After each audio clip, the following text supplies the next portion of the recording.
So இந்த சீரீஸில் வந்து பாட்டாக ஒரு இடத்துலையும் என்னென்ன மீன்லாம் வளர்க்குறாங்கன்றது தனித்தனியாக பிரித்து வச்சுருக்காங்க. நம்ம கிட்டத்தட்ட ஒரு 10 ஃபார்ம் இருக்குது. 10 ஃபார்மில் எங்கே என்ன வந்து இப்போ காட்டுறோம். வாங்க இங்கே வாங்க, பக்கத்தில் வாங்க. இது வந்து ஒரண்டா, ரெட் ஒரண்டா. ஏற்கனவே சொன்னேன்ல. ஆமாம், ப்ரீடிங் செக்ஷனு. ஓகே. இந்த செடியெலாம் முட்டை வச்சுருக்கீங்களா? பார்க்குறீங்க இப்போ? ஆமாம். வெயிலுக்கு தெரிய மாட்டேங்குது. இல்லை, வைக்கல. இது மாதிரி தான் போட்டு. இது ரெட் ஒரண்டா. அப்படி இங்கே வாங்க.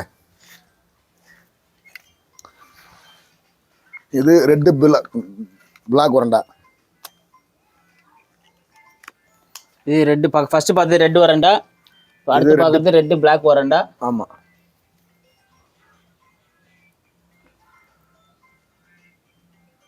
இது பேரண்ட் சைஸ் ஆனா ஒரண்டா? ஆமாம், பேரண்ட் தான். அங்கே பார்த்தது சைஸ் வர குவாலிட்டி கூடும். ஓ, மீனை டன் பண்ண குவாலிட்டி கூடும். இது red white, red and black 3 டைப்பாக போடுறோம். நம்மளுக்கு குட்டி எப்படி தேவையோ பேரண்ட்டை நம்மளா பிரித்து அடிச்சுக்கிறது. ஓ, இதே மாதிரி குட்டி வேணும். ஆமாம். பியூர் பிளாக் வேணும்னா பிளாக்காக போடுவான், ரெட் அண்ட் பிளாக் போடுவான், ரெட் அண்ட் ஒயிட் போடுவான், ரெட்டாக போடுவான். எப்படி தேவையோ அது மாதிரி போட்டுக்குருவான். அதுக்கேற்ற மாதிரி பேரண்ட்டை மட்டும் மிக்ஸ் பண்ணி போட்டுருவோம். ஆமாம். இந்த மீன் பேர் என்னென்ன? இது பிரஸ்கல். ஓகே. கோல்டு ஐட்டம் தான் சேர்ந்தது தான். அதிலே வந்து இது வவுடு குண்டாக இருக்கும். ஆமாம், அப்படிதான். அப்படியே பொறியாக உடம்பு பூரா அப்படியே ஸ்கேலாக வரும். இது இன்னும் பெருசாக இன்னும் நல்லா இந்த மாதிரி பப்ளிக் கோல்டு மாதிரி குண்டு மாதிரி வரும். ஆமாம், குண்டு கோல்டு ஃபிஷ். பிரஸ்கலான இது பேர். ஆமாம், பிரஸ்கல். இதில் மேல் எப்படி, ஃபீமேல் எப்படின்னு? இதே கோல்டு மாதிரியே தானே. செவுலில் பார்க்குறது தான். இல்லைன்னா வகரில் இருந்தப்போ அப்படி லைட்டாக அமைக்கி பார்த்தா பால் வர்றது தெரியும். இன்னைக்கு பார்த்தா இது இந்த சைஸில் தெரியாது. இன்னும் சைஸ் ஆகணும். இது சின்ன சைஸ். இது சின்ன சைஸ். இன்னும் கொஞ்சம் அடல்ட் ஆன அப்புறம் அழுத்தி பார்த்தா தெரியும். இல்லாட்டி காதில் பார்த்தா இதை கண்டுபிடிச்சிருக்கேன். நீங்கள் எத்தனை வருஷமாக பண்ணிருக்கீங்கண்ணே? நான் தானே இந்த தொழிலுக்கு முதல்ல வந்தது. என் தம்பி உங்களுக்கு முன்னாடி நான் வந்தேன். ஏம் அக்வாரியம் பிரதர்ஸ் இவங்களாம். அவரோட அண்ணன். ஸோ குடும்பத்துக்குள்ளேயே எல்லாம் பண்ணியும் வச்சுக்கிட்டு எல்லா பிஸ்னஸையும் இவங்களே பண்ணுறதுனால ரேட்டு கொஞ்சம் ரீசனபுளாக கொடுத்து நல்ல மீன் கொடுக்க முடியுது. அப்படி தானே? ஆமாண்ணே.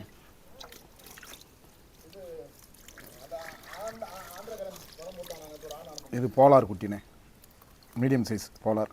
இது வாயில முட்டை வைக்கும் அதுவானே? இல்லைண்ணே, பானைக்குள்ள முட்டை வைக்கும். பானைக்குள்ளே வைக்கிறது. பானைக்குள்ள முட்டை வச்சா அதான் குட்டியை கூப்பிட்டு வரும். சூப்பர்ண்ணே.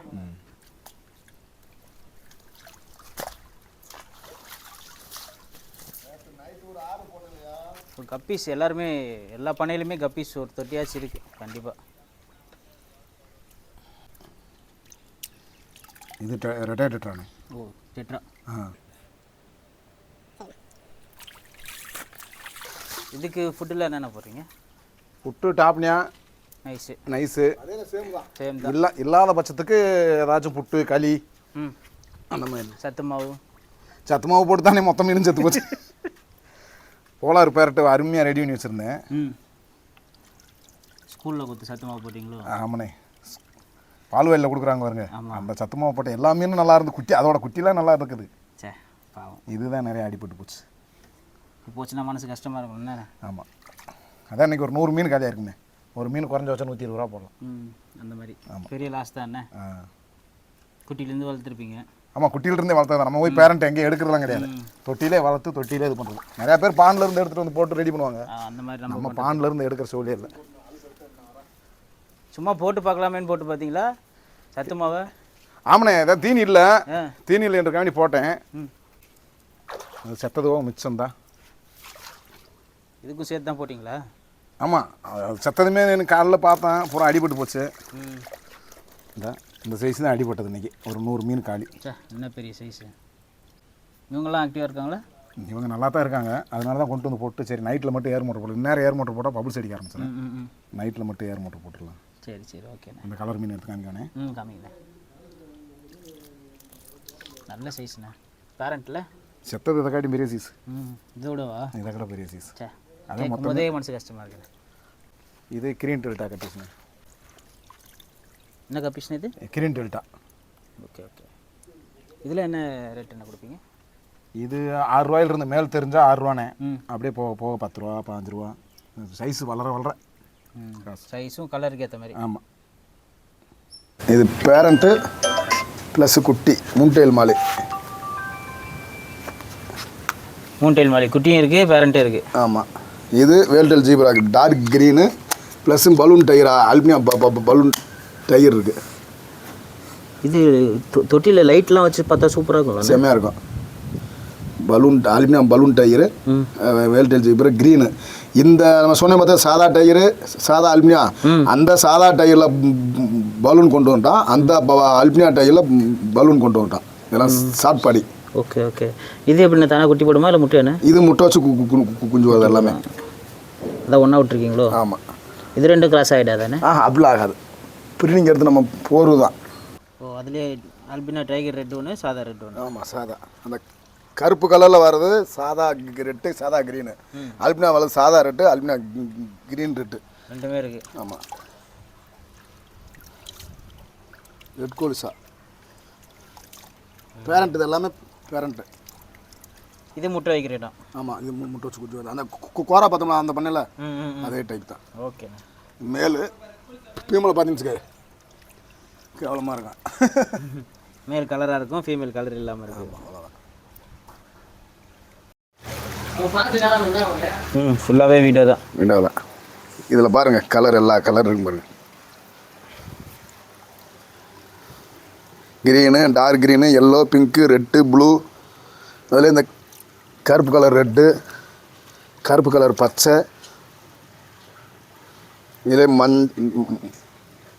இது கலர் மஞ்சள் கலர் தான். அது பிங்க்கு, பிங்க்கு கருப்பு. இது எல்லாமே பேரண்ட் சைஸ் தான். எல்லாமே பேரண்ட்டு தான், பேரண்ட்டே தான். இதில் வந்து மேல் ஃபீமேல் ரெண்டும் ஒன்றா தான் இருக்கும். உள்ள அங்கே பார்த்தீங்கன்னா அந்த ட்ரே ஒரு ட்ரப்புக்கு ஒரு மேல் ஒரு ஃபீமேல் போட்டு முட்டை வச்சு இது பண்ணுவோம். தனியாக முட்டையை மட்டும் தூக்கிட்டு மீனை தூக்கி போட்டு டப்பில் முட்டை அப்படியே வச்சிடும். குட்டி அப்படியே உள்ள இறக்கிறோம். குட்டி வந்ததுக்கப்புறம் இது கப்பீஸ் மாதிரி இருக்கேனே? கப்பீஸே தான். இல்லை மேல் ஃபீமேல் எல்லாம் மிக்ஸ் ஆகி கிடக்கும். எல்லாம் மிக்ஸ் ஆகி சைஸ் இல்லை. சைஸ் வந்ததுக்கப்புறம் நம்ம கடைக்கு மேல் ஃபீமேல் பிரித்து கொண்டு வந்துடுவோம். அந்த கலர் இருக்கிறதெல்லாம் மேல் வருங்க. இது கப்பீஸ் போகிற செடி. சும்மா ஒரு தொட்டியில் ஒரு 2 செடியாக போட்டாலே போதும், அது ஃபுல்லாக ஆயிரும். இப்போ இது எப்படி மேல் ஃபீமேல் கலர் இருந்தால் மேலே, கலர் இருந்தால் ஃபீமேல் அப்படி பிரிச்சு? ஆமாம் ஆமாம், அப்படி தான். இது பிரிக்கிறதுக்கே ஒரு நாள் தேவைப்படுங்க. சைஸ் வரணும். அண்ணா சைஸ் வரல, சைஸ் வந்தப்பறம் பிரிப்பீங்க. ஆமாம். இதுதான் நேச்சுரல் விடம். ஒயிட்டு. இதில் ஹார்மோன் சேஞ்ச் பண்ணி அந்த கலர் பூரா வந்தது. அந்த டார்க்கெல்லாம் இதில் கருப்பு கலரும் வரும். போடுங்க காட்டு பாருங்க. இது கருப்பு கலரு. இதில் ஹார்மோன் சேஞ்ச் பண்ணலாம். அந்த 5-6 கலரு நேச்சுரலு. இது ஹார்மோன் சேஞ்சிங் பண்ணது பண்ணாமல் இருக்குது. அந்த ஒயிட்டு தான் அத்தனை கலர் நேச்சுரலாக கொண்டு வந்தது.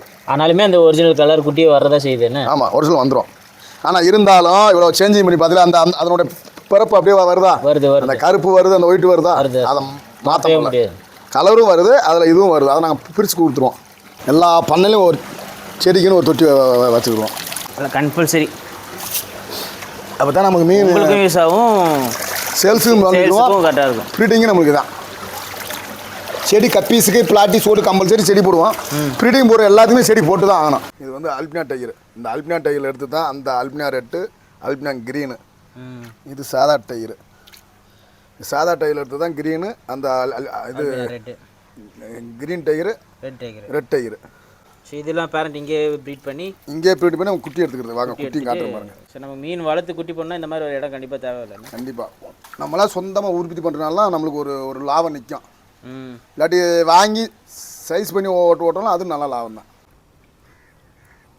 ஜெல்லி ஃபிஷ் மாதிரி. ஆமாம், தலையில்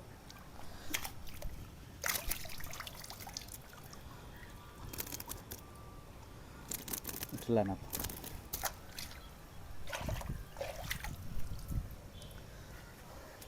கோளாறு குட்டிங்க. நத்தை காமிக்கலாமாண்ணே? காமிங்க. அது வலையில் பிடிச்சி காமிக்க முடியுதா? நத்தை அதே குட்டி போட்டு அதே வளர்ந்துக்கணுண்ணே. ஆமாண்ணே, முட்டை வச்சு அதுக்கும் பக்குவம் பார்க்கணும். அந்த முட்டை வச்சிருக்கலாம், அது அப்படியே விட்டால் மட்டும் எறும்பு திண்டு விட. அது ஃபுல்லாக எறும்பு சாப்பிட ஆரம்பிச்சிடறேன். அதுக்கு வந்து என்ன பண்ணால் அப்பப்போ ரெடி பண்ணிக்கே இருக்கணும், இல்லைன்னா எறும்பு சாப்பிட சைடில் தனி விட்டு அந்த சைடில் வச்சதுக்கு கூட முட்டை தான். இந்த வெள்ளை கலரில் இருக்கு சவுத்தில் அதெல்லாம் முட்டை தான். இந்த முட்டை அது என்ன திருப்பி தண்ணியில் தள்ளி விடணுமா? இல்லை இல்லை, ஆட்டோமேட்டிக்காக அது கொஞ்சம் உள்ள விழுங்க. ஆனால் அதுக்கேற்ற மாதிரி நம்ம பக்குவம் பார்க்கணும். அந்த முட்டை வர எந்த முட்டையும் பொறிக்காது. இதெல்லாம் நத்தை. இது பேர் ஃபுல் சைஸு. இது அதுங்க போட்டது குஞ்சு முட்டை வச்சு பொறிச்சு குஞ்சுங்க, சின்ன சின்ன சைஸ். இது வந்து சைடில் இந்த ஆல்கே ஃபார்ம் இருக்குது, அதுக்கு போடுவாங்களாண்ணே? இல்லைண்ணே, இது இப்போ இதுக்கு தானே டேங்க் இதுக்கு எல்லாமே. இது நம்மகிட்ட தண்ணி கொஞ்சம் சரியில்லாதனால பாசம் பிடிக்க ஆரம்பிச்சிருது. ஒரு இடத்துல இப்போ மஞ்சேன்னு இருக்குது. அங்கே பார்த்தீங்கன்னா போலார் பேரட் அதோட குட்டி. இதோட குட்டிங்க அப்படியே வளைவிட்டு இதோட பேரண்ட்டுக்கு தான் இன்றைக்கி அடிபட்டது. எவ்வளோ குட்டி இருக்கணும் இதில்? ஒரு 10 நம்பர் இருக்கும். 10 நம்பர் வரும்ண்ணே. நாளைக்கு கட்டணும். இதை திருப்பி வேறு தொட்டிக்கு மாற்றி சைஸ் பண்ணுவீங்க? இல்லை நாளைக்கு நாளைக்கு பாண்டி வீடியோ எடுத்தோம்ல. ஆமாம், அங்கே போய்ட்டு அங்கே நாளைக்கு போயிருந்தது. கையில் வரணுமாண்ணே? வேணாமா? வேணாம் அதை ஏன் கஷ்டப்படுத்திக்கிட்டு. இந்த கப்பி சூப்பராக இருக்கேனே. இதே அங்கே பார்த்தீங்களா பேரண்ட்டு? ஆமாம். எங்கண்ணே ஒன்று ரெடி பண்ணி இதை ஜெயிச்சிடலாம்னு வரவங்களையும் அடிபட்டதுமே அப்படியே காலியாக வேண்டியதாகி போகுது. சரி கவலைப்படாதீங்கண்ணே, இனிமேல் சத்துமாவை போடாதீங்க. இல்லை அதனால இல்லை, மற்ற ஏதாச்சும் ஒரு காரணம் ஏதாச்சும் ஒன்று. தண்ணி வெயில் இடம் வாங்கி கட்டி எல்லாம் பண்ணி மேஸ்திரி ஏமாத்தினான். வந்து போர் போடுறேன் ஏமாத்தினான். வந்து போர் போடுறப்ப நம்மளுக்கு என்னன்னு தெரில. அதை என்ன பண்ணால் 120 அடி போர் போடணும். போர் போட்டு பெரிய ஆக்கரை வச்சு போர் போட்டான். கூழாங்கல் போடணும். கூழாங்கல் போடாமல் என்னை போயிட்டு சொல்யூஷன் வாங்கிக்கான்னு சொல்லிட்டு அவன் என்ன பண்ணிட்டான், டப்புண்டு நீ சொல்யூஷன் வாங்கிக்கிற முடியுமே. கூழாங்கல் போடாமல் ஒரு 10 மூடை மட்டும் போட்டு கூழாங்கல் ஃபுல்லாக போட்டாச்சு, சரியாக போச்சு. இதுக்கு மேலே கூழாங்கல் போட தேவையில்ல, மண் போட்டு மூடிட்டு அப்படியே போரை போட்டு ஓட்டுங்கன்ட்டான். அவன் போரை போட்டு ஓட்டுன்னு சொல்லிட்டு சரி அந்த மண்ணை போட்டு மூடி இது பண்ணிட்டு ஓட்டுனா மோட்டர் வரல, தண்ணி வரல, தண்ணி பத்தலை. ரெண்டாவது என்ன பண்ணிட்டாங்க, சரி அந்த போர் தான் போச்சுன்னு சொல்லி இன்னொரு இடத்துல போர் போட்டோம்னாக்க இன்னொரு இடத்துல போர் போட்டேன். அந்த ஆள் 120 அடிக்கு இங்கே போகக்கூடாது, கீழே போனால் ஆயில் வரும், கிருஷ்ணா ஆயில் வரும், மண்ணெண்ணெய் வரும் அப்படின்ட்டு. அவன் என்ன காரணம் இருக்குது, ஒரே காரணம். இப்போ இப்போ கண்டுபிடிச்சது வேறு ஒன்றுமே இல்லை.